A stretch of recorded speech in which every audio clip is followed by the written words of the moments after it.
కేవలం ఆవశ్యకం, తద్రక్తం పరమాత్మైన పుణ్యదాన బలియాగం అని రాశారు.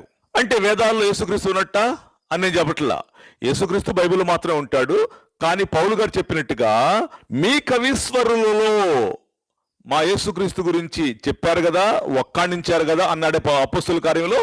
అలాగే వీళ్ళు కూడా సత్యం రాశారు, సత్యాన్ని తెలుసుకుని మాట్లాడారు. గౌతమ బుద్ధుడు చనిపోయే ముందు ఇలా చెప్పాడు, నేను చనిపోయిన 500 సంవత్సరాల తర్వాత మెథియా వస్తాడని. ఒలెన్బర్గ్ అనేటువంటి ఆయన వోల్తాన్ బుద్ధ అనే బుక్ పేజ్ నెంబర్ 142లో రాశాడు. అది వాళ్ళందరికీ తెలుసు. Greek Plato, very super man, world figure, దేవుడు మనిషి రూపంలో రాకపోతే మనిషికి రక్షణ లేదు అని చెప్పాడు, నమ్మాడు. హీబ్రూ ప్రవక్త యేసుక్రీస్తు పుట్టే ముందు 700 సంవత్సరాలకు ముందు యెషయా అనేటువంటి ఆయన ఒక రక్షకుడు రాబోతున్నాడని చెప్పాడు. ఇవన్నీ ఏమి ఎక్స్ప్లెయిన్ చేస్తున్నాయో మీకు అర్థమైపోయి ఉంటుంది. అందుకే ప్రపంచం అంతా యేసుక్రీస్తు దేవుడు నమ్ముతుంది. గాంధీ గారు మన భారతదేశానికి స్వాతంత్ర్యం పట్టుకొచ్చిన ఆయన చేతిలో బైబిల్ చాలా సార్లు ఉంటుంది, మీరు గమనించండి. ఆయన మత్తయి సువార్త 5, 6, 7 అధ్యాయాలు చదివిన తర్వాత ఉప్పు సత్యాగ్రహం నేర్చుకుని ఒకే ఒక్క పాయింట్ తో భారతదేశానికి స్వాతంత్ర్యం తీసుకొచ్చాడని మీలో ఎంతమంది తెలుసు? సాత్వికులు ధన్యులు, వారు భూలోకమును స్వతంత్రించుకొందురు, కత్తులతో బాంబులతో ఇక కుదరదు. బైబిల్ చెప్పింది సాత్వికంగానే మన భారతదేశానికి స్వాతంత్ర్యం పట్టుకురాగలము అని నమ్మాడు. ఆ తర్వాత ఆయన talking, vocabulary and dress code కూడా మారిపోయి భారతదేశానికి సాత్వికంతోనే స్వాతంత్ర్యం పట్టుకొచ్చాడు బ్రిటిష్ వాళ్ళ నుంచి. స్వామి వివేకానంద యేసుక్రీస్తు మీద బిలీఫ్ చూపించి ఇలా మాట్లాడాడు, నేనే గానీ పాలస్తీనాలో పుట్టినట్టయితే యేసుప్రభు పాదాలను నా యొక్క కళ్ళనీళ్లతో కాదు, నా గుండెల్లో వచ్చే రుధిరతాలతో కడిగి ఉండేవాడిని. ఆయన రక్షకుడు, దేవుడు మనిషిగా అవతరించిన వాడని చెప్పాడు. మావో అనేటువంటి వరల్డ్ ఫేమస్ ఫిగర్, మేము తుపాకులతో కత్తులతో బెదిరించిన ఎవడ మాటలేదు, కానీ యేసుక్రీస్తు అనేటువంటి ఆయన ఒక్క ప్రేమ అనే పదంతో ప్రపంచాన్ని గెలిచాడు. ఆయన గాడ్ అని చెప్పాడు.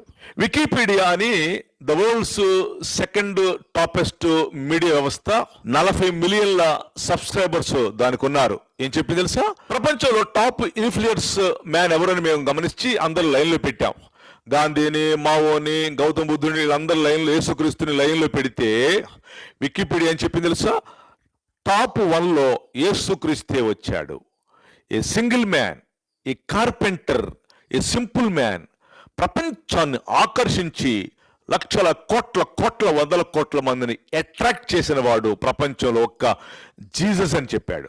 ఈయన గాడ్ అని అందరూ యాక్సెప్ట్ చేసి, ఒక సినిమా యాక్టర్లు కాదు, ఒక స్వాతంత్ర్యం పట్టుకొచ్చిన వరల్డ్ ఫిగర్లు కాదు, సైనికులు, రాజకీయవేత్తలు, కోట్లు పడగెత్తిన వాళ్ళు ఎందుకు యాక్సెప్ట్ చేస్తున్నారో ఈయన గాడ్ అని తెలుసా? నెంబర్ 1, యేసుక్రీస్తు జన్మ యూనిక్ బర్త్, అసాధారణమైన జన్మ. పరిశుద్ధాత్మతో గర్భం ధరించి పుట్టాడు ఈయన. దీన్ని ఆల్రెడీ నేను ఎక్స్ప్లెయిన్ చేసేసాను. ఈయనే గాడ్ అంటానికి రెండో విలువ ఏంటంటే, దేవుడు సృష్టిని చేయాలి, మళ్ళీ ఆ సృష్టిని కూడా పాడు చేయగలగాలి. అదే చేశాడు యేసుక్రీస్తు ప్రభువు. రేపు మళ్ళీ చేయబోతున్నాడు గోనం. ఈ సృష్టిని చేసిన వాడు రేపు పేతురుపతి ప్రకారం, ప్రకటన ప్రకారము ఈ సృష్టిని నాశనం చేసి కొత్త సృష్టిని చేయబోతున్నాడు. అంటే ఏంటి? గాడ్ అనేవాడు సృష్టిని చేయగలగాలి, సృష్టిని నాశనం కూడా చేయగలగాలి.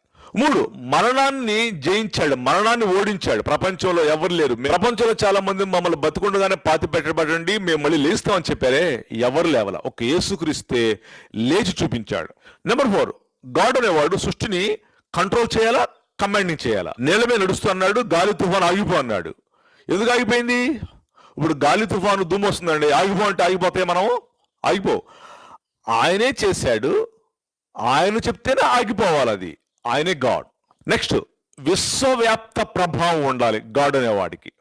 ఒక దేశానికో ఒక ప్రాంతానికో గాడు అంటాం కాదు, విశ్వవ్యాప్తంగా ఈయనకి ప్రభావం ఉండాలి. యేసుక్రీస్తు ప్రభువు నమ్ముకున్న వాళ్ళు 198 దేశాల్లో, ప్రపంచంలో అన్ని దేశాల్లో ఉన్నారు. అంటే విశ్వాన్ని మొత్తాన్ని ప్రభావితం చేశాడు. నెక్స్ట్, చనిపోయిన వారిని బతికించగలగాలి. మీకు తెలుసు కదా, బైబిల్లో చరిత్రలో కూడా లిఖించబడిపోయినాయి. చనిపోయిన వారిని లేపిన వాడు ఒక్క యేసుక్రీస్తు మాత్రమే. నెక్స్ట్, మానవుని యొక్క తృష్ణను తీర్చాలి తన ప్రసంగాలతో. తృష్ణను తీర్చాడు ఆయన, జీవజలం ఇచ్చాడు. ఆయన చేసిన ప్రసంగాలతోనే ప్రపంచం ఇప్పుడు నడుస్తుంది.